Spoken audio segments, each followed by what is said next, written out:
किस अंगूठी की बात कर रही हो तारा? जतिन आश्चर्यचकित होकर बोला। तारा अभी अभी मंदिर से ली थी और वहां होने वाली बातें जतिन से साझा कर रही थी। पता नहीं जतिन, जब मैं मंदिर पहुंची तो उन लोगों का मेरी ओर ध्यान नहीं था। मैं चुपचाप उनकी बातें सुनने लगी। वो लोग किसी अंगूठी को लेकर हमारे परिवार के बारे में बात कर रहे थे। मुझे देखा तो सब इधर उधर की बातें करने लगे। जतिन ने पूछा, कुछ तो सुना ही होगा तुमने? बस इतना ही कि उस अंगूठी के चलते कैसे तुम्हारे पिता और चाचा में बहुत बड़ा झगड़ा हुआ। और क्या तारा? बोलो, चुप क्यों हो गई? वो लोग कह रहे थे कि देखते देखते हम लोग राजा से रंग हो गए और हमें हमारी पुश्तैनी हवेली छोड़नी पड़ी। जतिन, वो लोग किसी हवेली के बारे में बात कर रहे थे, तुम्हें तो पता ही होगा। तारा ने जतिन से पूछा। नहीं तारा, जब से मैंने होश संभाला इसी घर को देख रहा हूँ। मैं नहीं जानता कि वो किस हवेली की बात कर रहे थे। माँ जानती हो शायद? तारा ने कहा। हम शायद, चलो पूछते हैं। जतिन और तारा रेवती जी के कमरे की ओर चल दिए। माँ माँ, जतिन ने आवाज़ लगाई। अरे तुम दोनों, आओ अंदर आ जाओ। रेवती हाथ में ली किताब मेज पर रखती हुई बोली। क्या पढ़ रही थी माँ? कुछ नहीं बेटा, आचार्य स्वामी के उपदेश पढ़ रही थी। कल विमला जी सत्संग गई थी तो एक पुस्तक मेरे लिए भी ले आई। ओह, अच्छी बात है माँ। माँ, कुछ पूछना था, जतिन ने धीरे से कहा। क्या पूछना था बेटा? कहीं घूमने जाना है क्या? रेवती पास रख के कपड़ों की तह बनाते हुए पूछने लगी। माँ लाइए, मैं करवा देती हूँ, आप रहने दीजिए। तारा ने रेवती के हाथों से कपड़े लिए और तह बनाने लगी। माँ, क्या हमारी कोई पुश्तैनी हवेली भी थी? जतिन ने धीरे से पूछा। यह सुनते ही रेवती के हाथ से तह बनाते कपड़े छूटकर नीचे गिर गए। वो कुछ नहीं बोल पाई और नीचे झुककर कपड़े उठाने लगी। माँ रुकिए, मैं उठा देती हूँ। यह कहती हुई तारा पुनः कपड़े तह करके रखने लगी। माँ, आपने जवाब नहीं दिया। जतिन रेवती के चेहरे को गौर से देखते हुए बोला। किस बात का बेटा? माफ करना, मैं सुन नहीं पाई। माँ, यही कि क्या हमारी कोई पुश्तैनी हवेली है? जतिन फिर बोला। जतिन की बात सुनकर रेवती बोली।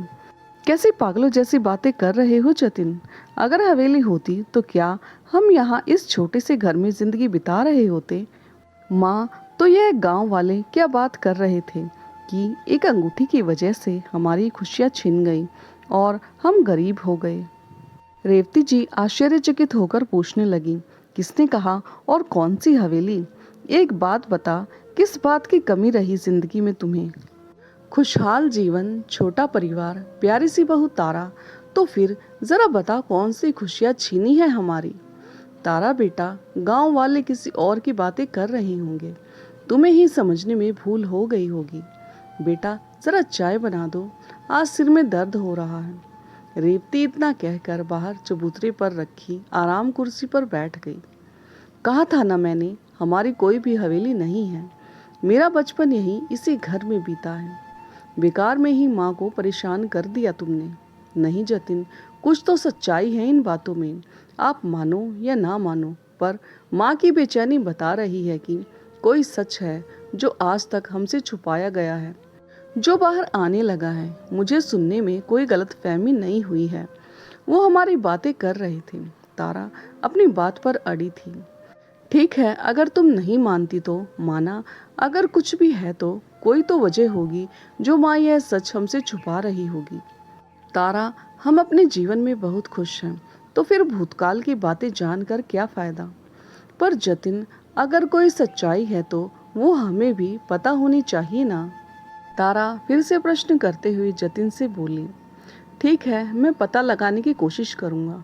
तुम चाय ले आओ, मैं माँ के पास जा रहा हूँ। जतिन चला गया। जतिन बाहर आया तो देखा माँ आंखें बंद किए आराम कुर्सी पर बैठी हुई थी। उसे लगा रेवती होगी तो सो गई। वह चुपचाप पास पड़ी कुर्सी पर बैठ गया। माँ, चाय। तभी तारा ने बिना देखे आवाज लगाई। तारा, माँ सो गई, धीरे से बोलो। दोनों की आवाज सुनकर रेवती आंखें खोलकर बोली। अरे नहीं बच्चों, सो नहीं रही थी, बस सिर में दर्द हो रहा था, इसलिए आंखें बंद किए थी। तारा अंदर जाकर बाम ले आई। माँ लाइए, बाम लगा देती हूँ। फिर इधर उधर की बातें होती रही और सब अपने काम में लग गए, पर तारा की बेचैनी बढ़ती जा रही थी। दूसरे ही दिन तारा मंदिर में जमुना काकी को रोक लेती है। अरे काकी, कैसी हो? आज अकेली? शीला भाभी नहीं आई क्या? तारा ने हल्के से प्रश्न किया। अरे बहुरिया, घर घर माटी के चूल्हे हैं, कब टूट जाए पता नहीं।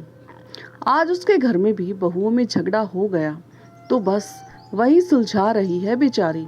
ओह हाँ काकी, जब घर के झगड़े बेहिसाब बढ़ जाते हैं तो लोगों को अपने घर तक छोड़ने पड़ते हैं, जैसे माँ को छोड़ना पड़ा। तारा ने तुरंत अपनी बात रख दी। जमुना काकी काफी तजुर्बेकार और वृद्ध महिला थी। वो तारा की बात समझकर तुरंत बोली, चलती हूँ बहू, घर पर काम पड़ा है। काकी, आपको क्या काम? 3 बहुएं हैं, सभी इतनी गुणी हैं। आप कहीं मेरी बातों के जवाब से तो नहीं कतरा रही हैं? बोलिए ना काकी।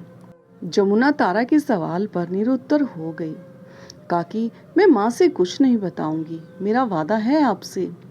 ठीक है, बताती हूँ, पर यहाँ बात करना ठीक नहीं है। बगीचे में चलकर बैठते हैं, वहीं आराम से बातें करेंगे। दोनों बगीचे में एकांत में जाकर बैठ गई। जमुना काकी ने अतीत की परतों को खोलना शुरू कर दिया। जतिन के पिता नीलेश और चाचा सोमेश सौतेले भाई थे। उनके पिता गिरिवर की गांव के जमींदार से गहरी मित्रता थी। जतिन के दादा सूखे मावों का कारोबार करते थे। उनकी 2 मंजिला सुंदर हवेली बनी हुई थी। हवेली? वो कहाँ है? पहले पूरी बात सुन लो तारा बहू, फिर नहीं पूछोगे कि वो हवेली कहाँ है। जमुना काकी के कहने पर तारा चुप हो गई। जब गिरिवर बीमार हुए तो सारा कारोबार जतिन के पिता के कंधों पर डाल दिया और एक दिन दुनिया से विदा हो गए।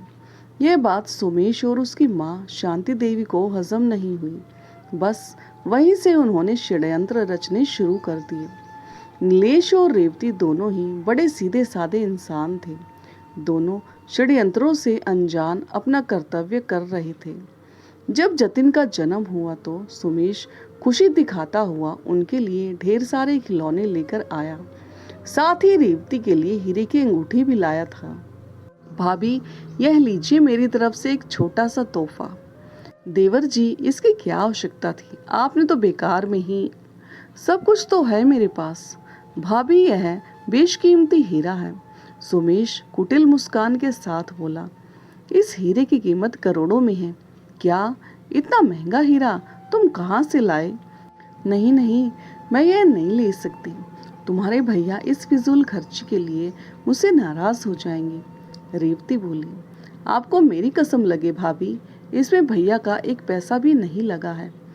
सच्ची भाभी, विश्वास कीजिए। भाभी बहुत दिनों से रुपए जमा कर रहा था कि जब भी मेरा भतीजा या भतीजी इस दुनिया में आएंगे तो मैं अपनी भाभी को सबसे महंगा तोहफा दूंगा। रेवती वो अंगूठी पहन लेती है। उसे क्या पता कि वो चोरी की अंगूठी थी। दरअसल वो जमींदार की बहू की अंगूठी थी। रेवती इन सब बातों से अनजान थी, जिसे सोमेश ने पैसे देकर चोरी करवाई थी। शाम को हवेली में बहुत जोर शोर से जतिन के जन्म का उत्सव मनाया जा रहा था। जमींदार का पूरा परिवार भी आया हुआ था और रेवती सुमेश की दी हुई अंगूठी पहनी हुई थी। जमींदार की बहू अंजना रेवती को तोहफा देने आई तो अंगूठी देखकर उसने कोहराम मचा दिया। माँ, बाबूजी, आनंद, देखिए यह रही मेरी हीरे की अंगूठी जो चोरी हो गई थी। रेवती घबरा गई, बोली, अंजना जीजी, ये क्या कह रही हैं आप? मुझे विश्वास ही नहीं हो रहा, यह आपकी अंगूठी नहीं है। यह तो आज ही मुझे मेरे देवर ने तोहफे में दी है। देवर जी बोलिए, ये क्या कह रही हो भाभी? मैं इतनी महंगी अंगूठी कहाँ से लाऊंगा? कैसे दे सकता हूँ? मुझे तो महीने का खर्च भी भैया से मांगना पड़ता है। सुमेश सफाई से झूठ बोल गया, जिसे सुनकर रेवती के होश उड़ गए। क्यों झूठ बोल रहे हो देवर जी? यह सारे खिलौने और यह अंगूठी आप ही तो लेकर आए थे। माँ जी, आप बताइए, आपके सामने ही तो दी थी इन्होंने मुझे। वाह बहू वाह, कुछ बुरा हो तो मेरा बेटा अंजना बहू, मुझे नहीं पता यह सच बोल रही है या झूठ। मैंने तो नीलेश को अंगूठी पहनाते देखा था बस, और यही सच है। माँ, नीलेश और रेवती भौचक्के से रह गए। तभी गांव के प्रधान बोले, जमींदार साहब, हो सकता है यह अंगूठी आपकी बहू की अंगूठी जैसी हो और आपको कोई धोखा लग गया हो। नीलेश ऐसा कुछ नहीं कर सकता। अंजना बहू को ही कुछ शायद गलतफहमी हो गई होगी। नहीं प्रधान काका, इस अंगूठी में मेरा और आनंद दोनों के नाम का ए दोनों ओर बना हुआ है। यह देखिए, यह मैंने डिजाइन करवाई थी। आपको विश्वास नहीं है तो चलिए सुनार के पास। अंगूठी को लेकर सोमेश और नीलेश में झगड़ा होने लगा। दोनों भाई आपस में एक दूसरे पर उंगली उठाने लगे। सच बता दे सोमेश, वरना पुलिस में शिकायत कर दूंगा। बोल, कहाँ से और कैसे लाया अंगूठी? नीलेश ने सोमेश पर हाथ उठा दिया। भैया बस कीजिए, बड़े के नाते आपका लिहाज कर रहा हूँ, तो आप उसका नाजायज फायदा उठा रहे हैं। मैं क्या जानूं अंगूठी कहाँ से आई? अंकल, आप मेरा यकीन कीजिए, मैं सत्य कह रहा हूँ। सब लोग हैरान थे। नीलेश, बस बहुत हुआ, या तो सच बोल दो वरना मुझे कोई एक्शन लेना होगा। मुझे तुमसे यह उम्मीद नहीं थी। मेरे घर तेरा ही आना जाना लगा रहता है। सोमेश तो 1 साल से नहीं आया। अंकल, कैसी बातें कर रहे हैं आप तो मेरा यकीन कीजिए, मैं निर्दोष हूँ। मुझे नहीं पता सोमेश के मन में क्या चल रहा है, आखिर वो क्यों झूठ बोल रहा है। तो तुम अपनी गलती नहीं मानोगे? अब मुझे मजबूरी में पुलिस बुलवानी पड़ेगी। आनंद, जरा पुलिस थाने में तो फोन मिलाओ, तभी दूध का दूध और पानी का पानी हो जाएगा। जमींदार साहब क्रोध में भरकर बोले, अंकल जी, हमारा विश्वास कीजिए, यह अंगूठी देवर जी ही लेकर आए थे। यह सच बोल रहे हैं। रेवती ने रोते हुए कहा। पुलिस को फोन मत कीजिए जमींदार साहब, गिरिवर जी की इज्जत और दोस्ती का ख्याल कीजिए। मैं आपके आगे हाथ जोड़ता हूँ। इस बात को ज्यादा मत बढ़ाइए। सच और झूठ मैं नहीं जानता, पर नीलेश कोई गलत काम नहीं कर सकता, यह मैं विश्वास से कह सकता हूँ। प्रधान जी पूरे आत्मविश्वास के साथ बोले। क्यों प्रधान जी, नीलेश ने कोई लालच दिया है तुम्हें जो तुम उसका इतना पक्ष ले रहे हो? शांति देवी बोली, यह नीलेश, जिसे मैंने सगे बेटे से भी ज्यादा प्यार किया, वो मेरे बेटे को झूठे केस में फंसाकर खुद सारी दौलत पर ऐश करना चाहता है। माँ, आप गलत समझ रही हो। आप मुझे जानती हो कि मैं सपने में भी ऐसा नहीं सोच सकता। माँ, आप तो मेरा यकीन कीजिए, मैं सच बोल रहा हूँ। मैं अब सब समझ गई हूँ। नीलेश सोमेश के पिता नहीं है तो तुम कुछ भी कर सकते हो। अभी मैं जिंदा हूँ। शांति देवी रोने लगी। सुन प्रधान, तेरे कहने पर पुलिस तो नहीं बुलवाऊंगा, पर इस नीलेश को चोरी करने की सजा तो अवश्य मिलेगी। अब मेरी बहू किसी की उतरन नहीं पहनेगी। गलती की है तो सजा भी भुगतनी ही पड़ेगी। अब या तो यह अंगूठी की कीमत अदा करे या इसी समय यह हवेली छोड़ दे। क्या अंकल जी, आप तो जानते हैं हम लोग हीरा खरीदने तक की ताकत नहीं रखते। फिर मैं कहाँ से इस हीरे की कीमत चुका पाऊंगा? हम पर दया कीजिए, यह तो चोरी करने से पहले सोचते। तुम्हारी वजह से अब बुढ़ापे में दर दर भटकना पड़ेगा। माँ, आप तो ऐसा मत बोलो। यह ऐसे नहीं मानेगा पिताजी। इसका मुंह काला करो और गांव में घुमाओ, सारी अकल ठिकाने आ जाएगी। आनंद गुस्से से बोला। लगता है अब तो यही करना होगा, जमींदार साहब बोले। सोमेश की चाल कामयाब हो गई थी। यह सब आनंद और सोमेश की ही मिली भगत थी, जिससे जमींदार साहब भी अनजान थे। यह नीलेश के खिलाफ एक सोची समझी साजिश थी। आनंद, अगर तुम इस योजना में मेरी मदद कर देते हो तो मैं तुम्हारी मदद कर सकता हूँ। तुम मेरी मदद करोगे? सोमेश, औकात देखी है अपनी। हर जरूरत के लिए तो नीलेश के आगे हाथ फैलाते रहते हो। यह तो मेरी मजबूरी है, सोमेश बोला। आनंद, अगर तुम मेरी मदद करते हो तो फिर मुझे किसी के आगे हाथ फैलाने की जरूरत नहीं होगी। वो कैसे, और मैं क्यों मदद करूं तुम्हारी? तुम भी तो यह चाहते हो कि जमींदार साहब की सारी जायदाद तुम्हारे अकेले को मिले। पर जमींदार साहब एक ऐसा जमाई ढूंढ रहे हैं जो उनके साथ रहकर उनकी बेटी को संभाल सके और साथ के साथ उनके कारोबार को भी। ऐसे व्यक्ति को तो वो अपनी आधी संपत्ति देने को भी तैयार है। सच कहूँ तो पिताजी का यह डिसीजन मुझे पसंद नहीं। इसमें मैं तुम्हारी मदद कर सकता हूँ, तुम्हारा भी घाटा नहीं होगा और मेरा भी। हम दोनों का ही फायदा है इसमें। सोमेश ने अपनी योजना समझाकर आनंद को अपने साथ मिला लिया और उनकी बहन प्रियांशी से शादी करने का वचन दिया। आनंद ने भी जल्दी से जल्दी बहन की शादी करके उसे रास्ते से हटाने की तैयारी कर ली, क्योंकि वह नहीं चाहता था कि पिता की संपत्ति में कोई भी हिस्सेदार बने। आनंद लालची किस्म की प्रवृत्ति का व्यक्ति था। प्रियांशी जन्म से ही ठीक से चल नहीं पाती थी। आनंद को सुमेश का प्लान पसंद आ गया। वो खुद किसी भी तरह से प्रियांशी को रास्ते से हटाना चाहता था। इज्जत मान सम्मान गिरवर ने कमाया था और उसे आगे बढ़ाने में नीलेश ने कोई कसर नहीं छोड़ी थी। इतना अपमान सहने के बाद नीलेश ने हवेली छोड़ दी। नीलेश एक सीधे साधे आचरण का व्यक्ति था। नीलेश रेवती और अपने दूध मुँहे बेटे को लेकर नौकरों के लिए बने कमरे में रहने चला गया। दुर्भाग्य ने पीछा नहीं छोड़ा।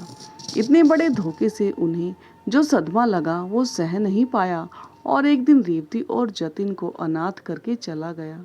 और हवेली का क्या हुआ काकी? हवेली तो अंगूठी के बदले में जमींदार के कब्जे में चली गई। ठीक वैसा ही हुआ जैसा सोमेश ने सोचा था। सोमेश, आज मैं तुम्हें उपहार में तुम्हारी हवेली तुम्हें सौंपता हूँ। मेरी लाडली बहन का ख्याल रखना। आनंद सोमेश और प्रियांशी का विवाह करवा देता है। आनंद ने प्रियांशी और सोमेश को वही हवेली उपहार में वापस देकर अच्छे भाई होने का फर्ज निभा दिया। पिता की नजरों में श्रवण कुमार बनकर संपत्ति का अकेला इकलौता वारिस बन गया। पर इतना करके भी सोमेश को चैन नहीं मिला। उसने वो कमरा भी बेच दिया जिसमें रेवती नन्हे जतिन को लेकर अकेली रह रही थी। कोई इतना पत्थर दिल कैसे हो सकता है काकी? तारा की आंखों से आंसू झरझर बहने लगे। बेटा, पत्थर ही तो थे, दिल कहाँ था उन लोगों के पास? पर रेवती हिम्मत नहीं हारी। उसने उसी क्षण गांव छोड़ दिया। यहाँ अपने पिता के पास आ गई रेवती। ये क्या हुलिया बना रखा है? नीलेश जी ठीक तो हैं? पिताजी ने आश्चर्यचकित होकर रेवती से पूछा। रोते रोते रेवती ने अपनी दर्द भरी कहानी सुनाई तो सबकी आंखों से आंसू आ गए। जतिन के नाना जी गुस्से से लाल होकर बोले, तो चिंता मत कर रेवती, देख कैसे सबको मजा चखाता हूँ।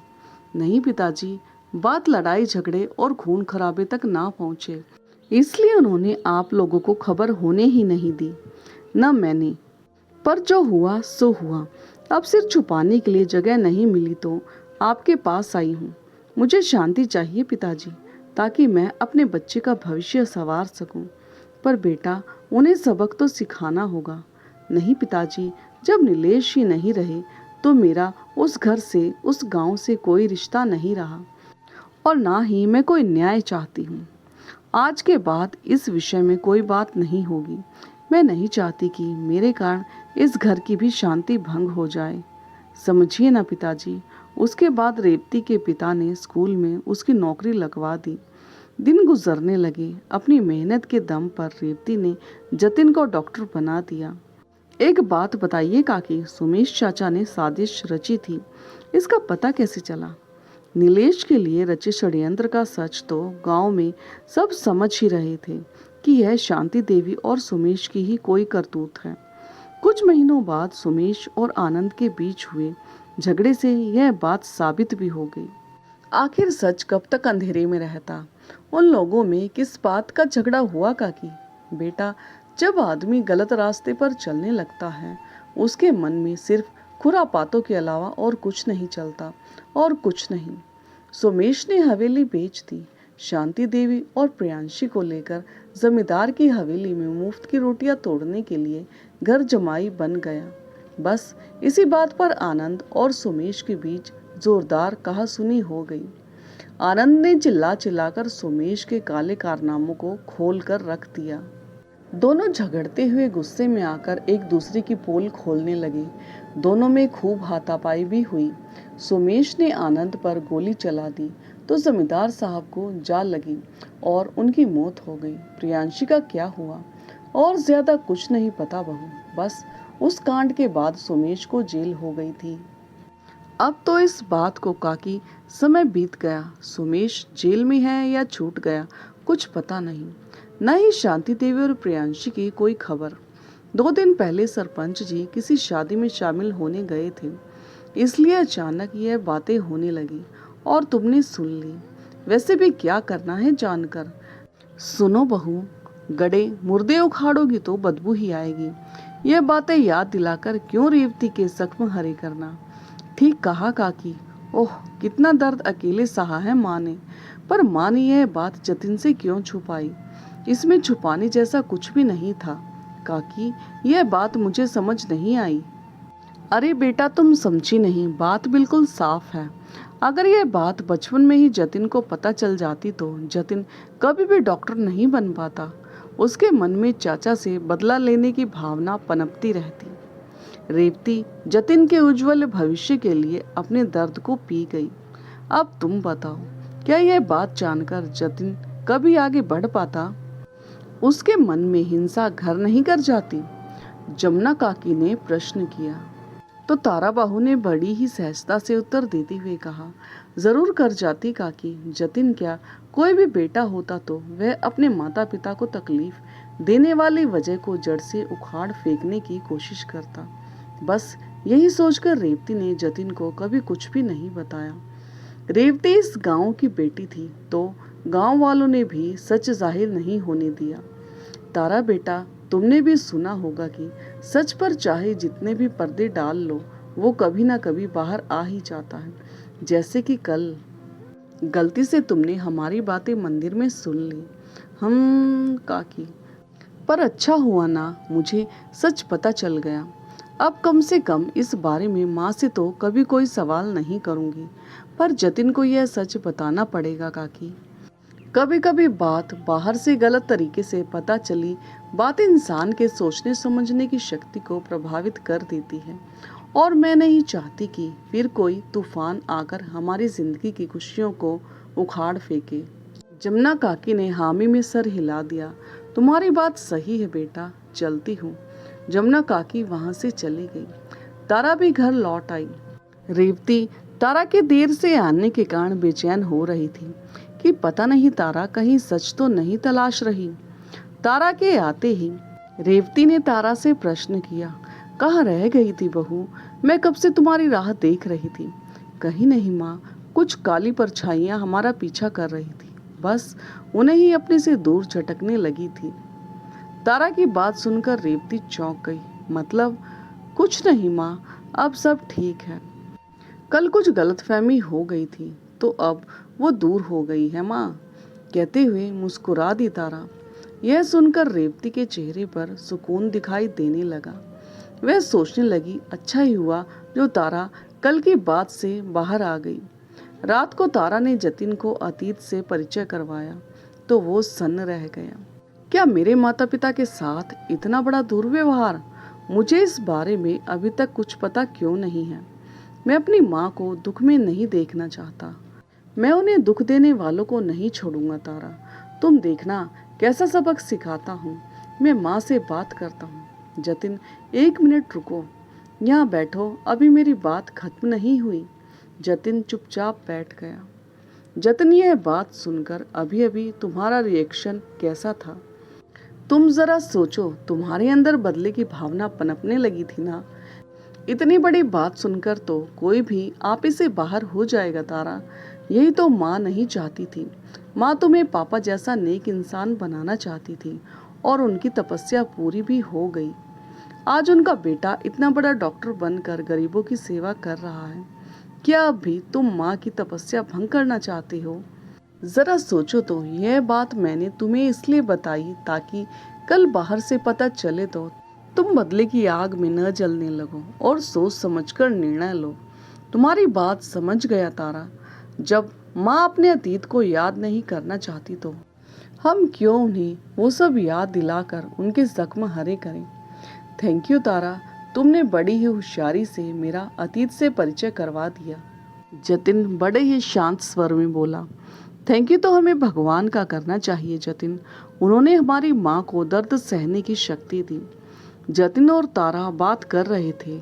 बाहर खड़ी रेवती की आंखों से आंसू बह रहे थे। रेवती जतिन के पास बैंक के कुछ पेपर्स लेकर आई थी, लेकिन दोनों को अतीत की बातें करते सुन ठिठक कर रुक गई। उनकी आंखों के सामने कुछ पुरानी यादें झलकने लगी। तभी तारा की नजर रेवती पर पड़ गई। जतिन माँ। तारा की बात सुनकर जतिन आश्चर्य में पड़ गया। कहाँ? ओह, लगता है माँ ने हमारी सारी बातें सुन ली। अरे माँ, आप यहाँ? हमें आवाज़ लगा दी होती, जतिन बोला। यह देने आई थी बेटा, पेपर्स आगे बढ़ाते हुए रेवती बोली। मैं बहुत खुश हूँ तारा, जो मुझे भगवान ने तेरी जैसी बहू दी। मैं कभी जतिन को इस तरह नहीं समझा पाती जैसे तूने समझा दिया। माँ। आगे बढ़कर जतिन और तारा ने रेवती को गले लगा लिया। माँ, जो हुआ सब भूल जाओ। अब कभी भी बीती बातें याद कर दुखी मत होना। हम लोग अपनी छोटी सी दुनिया में बहुत खुश हैं। तो दोस्तों, आपको ये भावुक और प्रेरणादायक कहानी कैसी लगी और कहानी का कौन सा हिस्सा आपके दिल को छू गया, कमेंट करके ज़रूर बताएं। और हाँ, यदि चैनल पर नए हो तो चैनल को लाइक, सब्सक्राइब और शेयर करना ना भूलें। तो मिलते हैं एक नई कहानी के साथ। तब तक के लिए धन्यवाद।